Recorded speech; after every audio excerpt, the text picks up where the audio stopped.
December ninga zana khanin Moonlight Award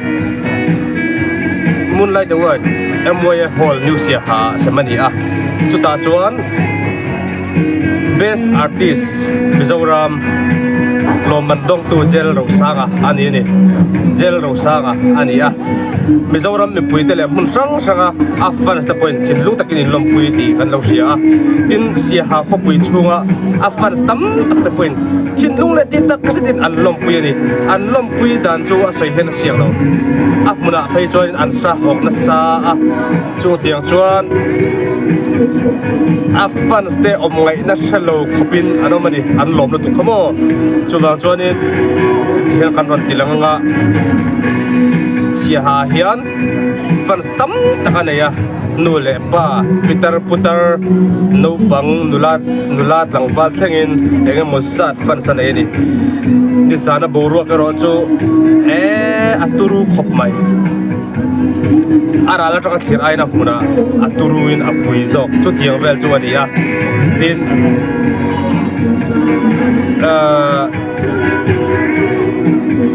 Siaha mi puite amudan aril rudik tak asai bokani aril rudik tak asaya Siaha mi puite an fel siale ayen ton thin sia tepo asai chuak he ani yang bodi se J.Lalrosanga kan bahan lompui kema ngai pon kolompuya afan stam tak mun sang mi te poin lompui thoni ti kan sia hei lomanan donga lomana don po hi al seng lo angani a boy ve khop bai chu lai ve te po chu kan ron tilang don ni la de me cha te nu te thleng po an star run me the one and only J.Lalrosanga hello so ma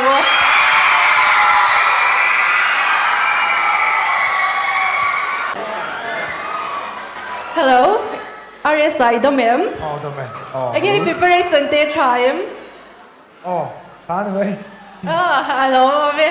Siaha mi pui te enge imudan min shil ve te shim shira fence te nga ro pui sian she doang karing. Oh, fel ka ti ai du. Soi tu ratam maya hai mi hai choin ven apos school ka thlona ka soi nge hai lampang. En ka lo nei no la tu ma tang college ka lai tang to in.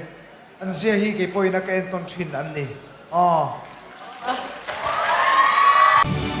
Israel, Nazareth is swimming. Cancelen, nat na song la kata. Israel. Nazareth is swimming in Cancelen Nat na song la kata Hallelujah Cancelen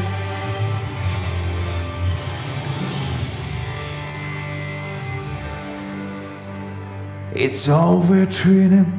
a heart train to run hearts all my isuan ang ring se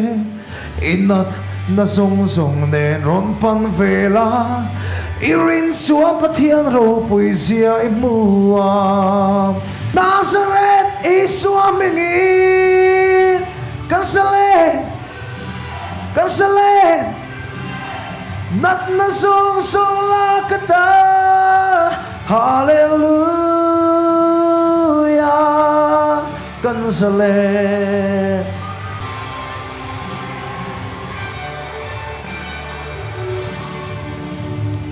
Paul sila phak na thoma chandam na atheng lirpui yangi trong trai na soi mo na thom chuala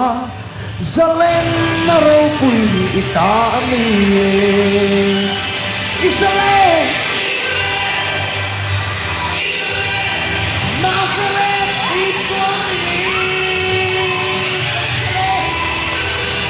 Israel nat na song la kata Hallelujah Cancelen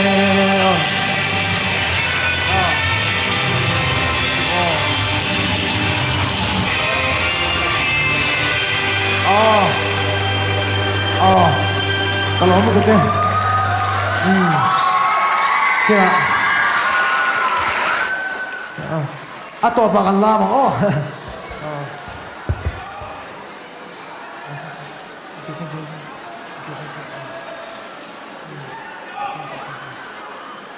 Aries me wan zai toi chuan ro pui thin ngot mai ti ro tuna lo man kan sem tur hi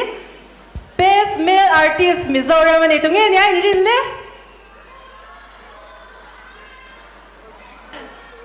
ale best male artist Mizoram lo man min sem sector hianin Esterin ke khania kha khoi takin stage a lo chho se Esterin ke khania tan khoi takin kutilo be gango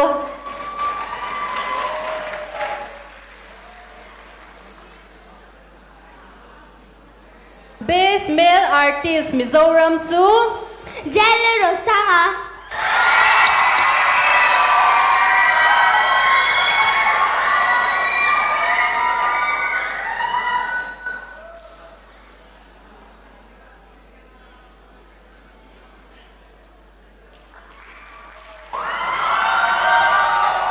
Esterini kan lo me ale tian pathian khoi na sara le Mizoram mi puite sara tun kuma lak thei chi su kala vekto kut belo aro pui ka te khop mai Sanin Khan mase ei sola ma chu an lo bang to Sanin Khan in pathian khoi na sara Song of the Year kala le masala kadong lo kai mang kala lo tụi bên này lúc kalom le mai tianin best new artist kala to tun kumatan chuan Song of the Year kala boka chuan hey Moonlight Award sani somni le pangain best male artist Mizoram min pe boka in chunga Siaha mi puite chunga hang kalom tak set ani ti kha kan soya chuanin Moonlight Award full zero se kalom Zero sanga kan lom puya che kan zero to rapo du sak na sang ber kan thane che ole